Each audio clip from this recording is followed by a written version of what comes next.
O bate-papo de hoje no podcast da Abraço é com o Dr. Luciano de Mello Pompei. Ele é formado em Medicina pela Faculdade de Medicina da Universidade de São Paulo. Realizou residência médica em Ginecologia e Obstetrícia pelo Hospital das Clínicas e doutorado em Medicina pela Faculdade de Medicina da USP. É também livre docente na disciplina de Ginecologia na Faculdade de Medicina do ABC. O tema desse episódio é bastante importante para mulheres a partir dos 40 anos, principalmente para aquelas mulheres que têm predisposição à osteoporose. Nós vamos falar sobre menopausa e sobre os efeitos que ela traz em relação à saúde óssea. Doutor Luciano, a primeira pergunta do nosso bate-papo é como a menopausa e como essas mudanças hormonais influenciam na saúde óssea, mais especificamente na propensão à doença, no caso, a osteoporose. Bom, Wagner, muito satisfeito de estar aqui participando com vocês hoje, agradeço o convite feito pelo Abraço. E esse é um tema bem importante, como você salientou. Homens e mulheres têm o seu pico de massa óssea, ou seja, o seu período em que tem maior quantidade de cálcio nos ossos, por volta dos 30 anos de idade. A partir daí, ambos começam a perder um pouquinho desse osso a cada ano. Todo mundo perde um pouquinho com o passar do tempo. O problema é que quando a mulher chega na fase da menopausa, da pós-menopausa, ou seja, menopausa é a última menstruação da mulher, significa que o ovário deixou de produzir os hormônios femininos, a partir deste momento, existe uma aceleração dessa perda de massa óssea, principalmente nos primeiros anos, e é por isso que a mulher tem osteoporose mais cedo do que o homem, exatamente que tem um período que ela acelera essa perda. E por que ela acelera? Eu costumo comparar o estrogênio a um freio, né? No nosso osso nós temos células que formam osso e células que absorvem osso, né? Que dissolvem, entre aspas, o osso. O estrogênio ele funciona como um freio dessa célula que está reabsorvendo o osso. É como se fosse uma bicicleta na ladeira. O estrogênio é como se fosse o freio da bicicleta. Se eu tirar o estrogênio, tirar o freio, a bicicleta vai embora. Quando tira o estrogênio, essa célula que come osso, que absorve osso, ela fica mais rápida. E é por isso que a mulher tem essa maior propensão de desenvolver osteoporose a partir da menopausa. Uma questão, o senhor falou aí que há um processo de aceleração da perda de massa óssea na mulher. É isso, né? Isso mesmo. O que é possível fazer para conter esse processo? Quais são os cuidados profiláticos, preventivos, que podem levar à contenção desse processo? A primeira medida começa muito lá atrás. Começa na infância e na adolescência.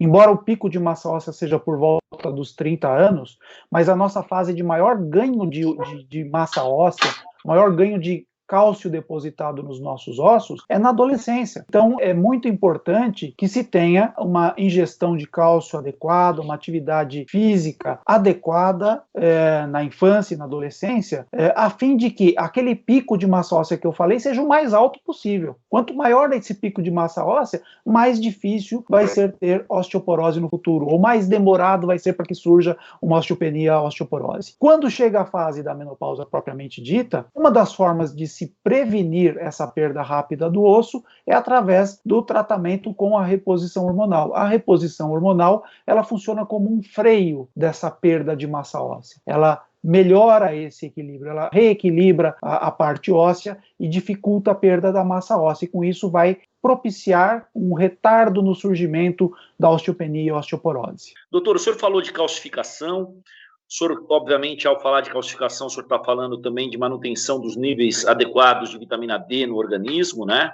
Mas existem alimentos que podem contribuir para acelerar essa perda de massa óssea? O mais importante é que nós temos alimentos que freiam isso. Por exemplo, os alimentos ricos em cálcio, né, que é o leite, os derivados do leite, queijo, iogurte, coalhado, os derivados que eu digo não gordurosos, né, porque a parte gordurosa do leite ela não contém cálcio, a parte gordurosa é dali que sai o creme de leite, a manteiga, etc. Essa parte não tem cálcio, o cálcio está na parte aquosa do leite. Então os derivados não gordurosos, o queijo, o coalhada, a ricota, etc., são importantes para prevenir prevenção da perda de massa óssea e para propiciar um maior pico de massa óssea. Existem outras fontes de cálcio, alguns vegetais, né, as verduras escuras, elas também são ricas em cálcio, embora menos aproveitáveis pelo nosso corpo, mas elas contêm. E alimentos mais associados a uma possível aceleração dessa perda de massa óssea está principalmente na cafeína, né? O excesso de café pode acelerar essa perda de massa óssea. Acredita-se que o excesso também de bebidas carbonatadas, né, como os refrigerantes que tem muito gás carbônico, em excesso, que esse gás carbônico ele acaba formando ácido carbônico, então em excesso poderia também acelerar a perda de cálcio dos nossos ossos. São principalmente, acho que essas as considerações assim mais do nosso dia a dia. Quer dizer, valorizar os derivados do leite, né, nesse protocolo que o senhor citou, evitar refrigerantes, que era aí que a gente efetivamente queria chegar, e principalmente os chamados energéticos, né, doutor? Então, logicamente não tem um estudo específico com energéticos, mas a gente sabe que as bebidas gaseificadas podem se associar, sim, a uma perda de cálcio dos ossos. Então, existe essa preocupação.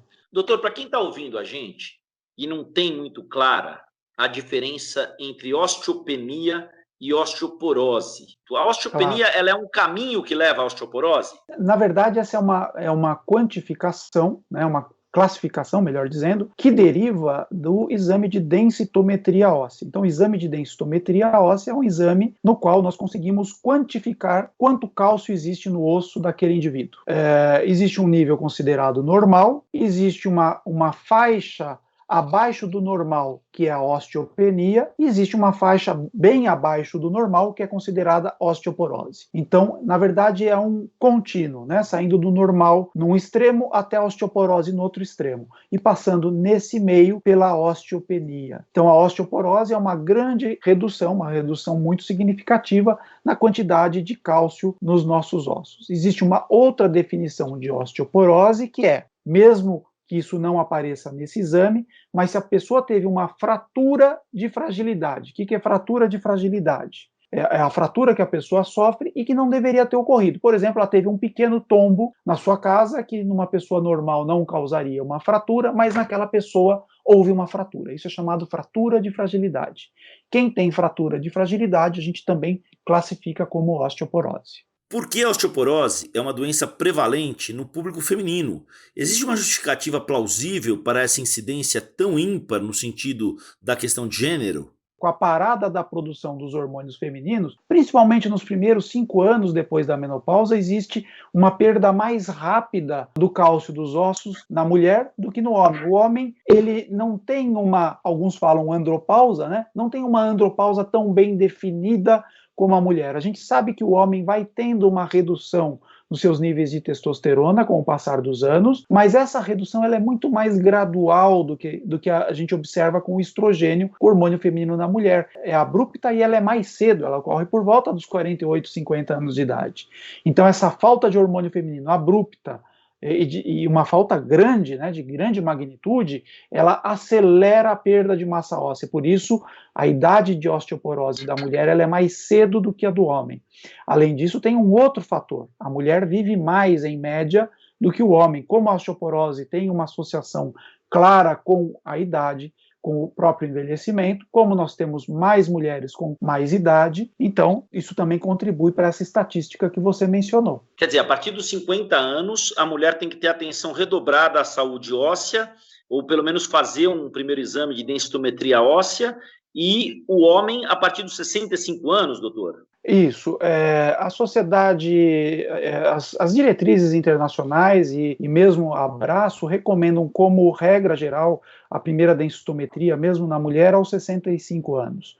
Porém, quando há um fator de risco específico para aquela mulher, aí se antecipa o pedido da densitometria, né? Então, como regra geral, 65 anos, e quando há um fator de suspeição para que aquela mulher pudesse ter uma perda mais rápida do que a média, aí se pede antes, mais cedo. Mas, independentemente da idade de fazer a densitometria, a preocupação com a saúde óssea ela deve ocorrer ao longo de toda a vida. Lógico que nessa fase de menopausa essa preocupação ela é maior. Doutor Luciano, nas questões que o senhor falou de suspeição, um dos predicados nesse sentido pode ser a questão que envolve hereditariedade, predisposição genética? Existe um fator genético, como você mencionou, então, se a pessoa refere que o pai ou a mãe tiveram uma fratura de quadril, né, uma fratura de fêmur, esse é um fator de risco para que a gente antecipe essa pesquisa. Se essa paciente usou alguns medicamentos que podem acelerar a perda da massa óssea, como corticoides, né, corticosteroides, como alguns medicamentos anticoagulantes, mulheres que tiveram algumas doenças reumatológicas, como artrite reumatoide, mulheres com excesso de bebida alcoólica, mulheres que são tabagistas, são fatores que aumentam o risco da osteoporose, da ocorrência de osteoporose, e chamam a nossa atenção para uma maior atenção naquelas mulheres. Mais um outro que eu posso acrescentar são aquelas mulheres que têm um histórico de formação de cálculos renais, porque isso pode estar indicando que ela perde muito cálcio pelos rins, né? Então existem algumas situações que chamam a nossa atenção para que a gente eventualmente antecipemos a realização do exame. Doutor Luciano, e a questão do exercício físico, da atividade física, de não cair no sedentarismo? O quanto isso contribui na prevenção à osteopenia como um degrau intermediário e a osteoporose, como o senhor pontuou, como um extremo mais acentuado? Uma pergunta bastante relevante. Você veja que a atividade física, ela tem um papel primordial na nossa saúde, né? Se você me perguntasse sobre cardiovascular, teria papel, saúde mental, ela é importante em muita coisa, inclusive na saúde óssea. Quando nós fazemos um exercício de impacto, o que é um exercício de impacto? É andar, fazer a simples caminhada tem um impacto. Correr, jogar basquete, fazer um exercício de salto, dança, etc. Esse impacto, essa força do impacto, ela se transmite pelos nossos ossos, ela causa uma vibração nos nossos ossos e estimula a formação de osso, né? Então fortalece os nossos ossos através desse impacto.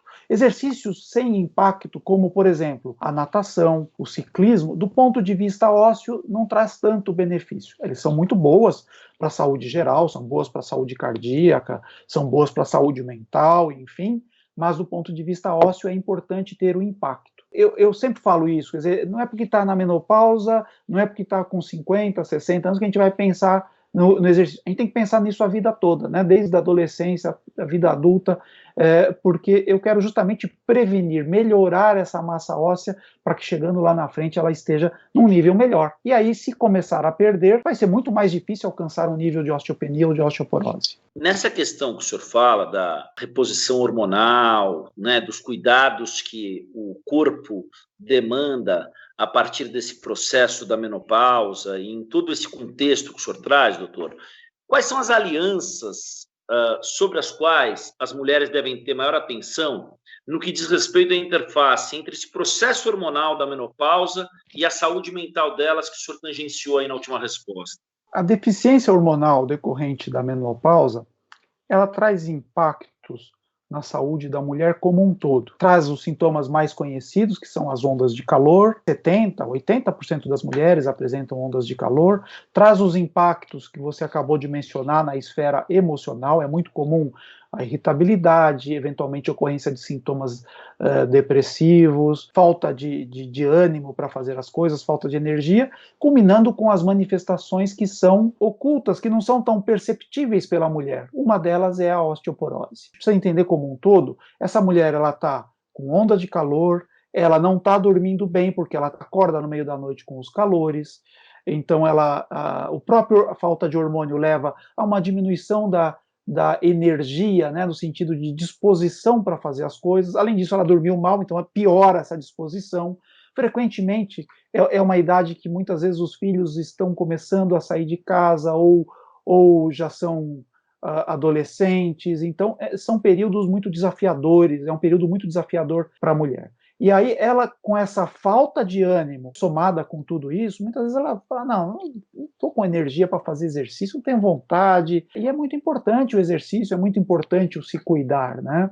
Então, muitas vezes, a reposição hormonal, desde que bem indicada, desde que não havendo contraindicações, desde que sendo feita da forma preconizada pelas diretrizes nacionais e internacionais, ela faz com que essa mulher ela tenha mais disposição, inclusive, para fazer uma atividade física, para se cuidar melhor, além, lógico, do efeito direto no osso. Então é um ponto importante também a se considerar, não é só o efeito direto no osso, é também o efeito na saúde como um todo, no bem-estar como um todo, que contribui para que tudo vá melhor, né? quem lida muito com o climatério acaba tendo essa visão de não focar num órgão só, não só no útero, não só na mama, não só no osso, mas pensar como um todo aquela mulher, né? Porque a falta do hormônio, ela traz manifestações em diversas áreas, né? Em diversos aspectos. Então, a gente acaba tentando ver de uma forma mais global. Doutor, e como é que a família deve agir? Como é que a família pode auxiliar, colaborar, ajudar nesse momento?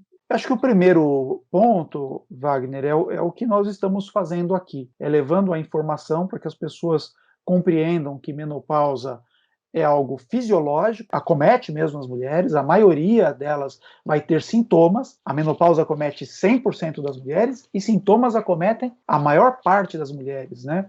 70%, 80%. É muito comum esses sintomas emocionais, a irritabilidade, e às vezes na família as pessoas falam, puxa, mas ela está irritada, será que eu fiz alguma coisa, o que será que está acontecendo? E não, às vezes é por causa desse desbalanço. Então acho que é muito importante a família, em primeiro lugar, conhecer, saber que isso pode acontecer e dar suporte para que essa mulher procure o tratamento, procure o atendimento que possa melhorar os seus sintomas e, com isso, trazer mais harmonia para a vida dela, para a vida em família, para a vida social e para tudo mais. Doutor, mais duas perguntas aqui para a gente encerrar. A primeira é a seguinte: nos casos de mulheres que sofrem com a chamada menopausa precoce, e por vezes essa menopausa pode ser fruto de algum tratamento, os cuidados para evitar a osteoporose são os mesmos que aqueles utilizados ou aqueles aos quais se recorre normalmente? Excelente pergunta. Se a gente define menopausa precoce quando a última menstruação acontece antes dos 40 anos de idade. Ou seja, acima dos 40 é considerado normal, embora a média seja por volta dos 48, 50. Mas abaixo dos 40 a gente já chama de precoce. Mulheres que têm menopausa precoce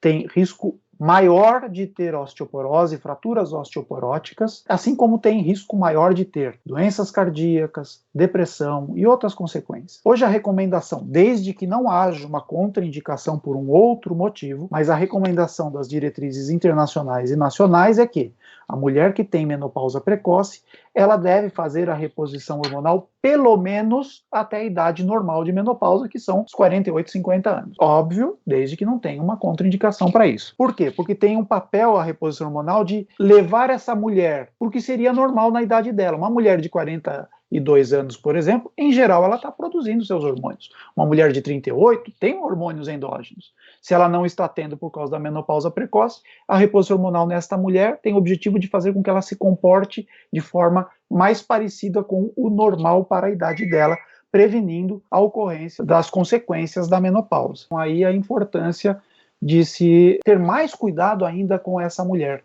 né? E esse é um dos grupos em que eu vou ter que antecipar a análise e avaliação óssea pela densitometria óssea, como a gente já tinha conversado antes. Doutor Luciano, mulheres que enfrentam câncer de mama, que fazem radioterapia ou quimioterapia, entre outros tratamentos, elas precisam ter uma atenção maior com a saúde como um todo. Existe um indicativo de que os fatores de risco para a osteoporose podem ser maiores nesses casos? A questão do câncer de mama, ela é especialmente significativa, porque o câncer de mama ele é provavelmente o câncer mais comum nas mulheres. Isso tem uma pequena variação conforme a região do Brasil, mas na maior parte do Brasil, o câncer de mama hoje é o câncer mais comum. Então esse é um ponto que nos preocupa, porque tem uma parcela grande de mulheres que lamentavelmente vai ter que enfrentar essa doença. E o câncer de mama, ele é considerado uma contraindicação à terapêutica hormonal. Então se essa mulher tem um câncer de mama mais cedo, né, por exemplo, como você mencionou antes, vamos supor aos 38 anos, vai ser muito mais difícil, a gente não vai poder fazer uma terapêutica hormonal, né? E alguns dos tratamentos podem, inclusive, acelerar a perda de massa óssea. Então essas mulheres, elas têm sim, merecem, melhor dizendo, uma atenção especial, né? Uma atenção especial pela sua alta prevalência e pelas próprias consequências de alguns dos tratamentos usados no câncer de mama que podem agravar a saúde óssea. Nesse episódio, o nosso convidado foi o Dr. Luciano de Mello Pompei, professor da disciplina de ginecologia da Faculdade de Medicina do ABC. Ele é também associado a Abraço.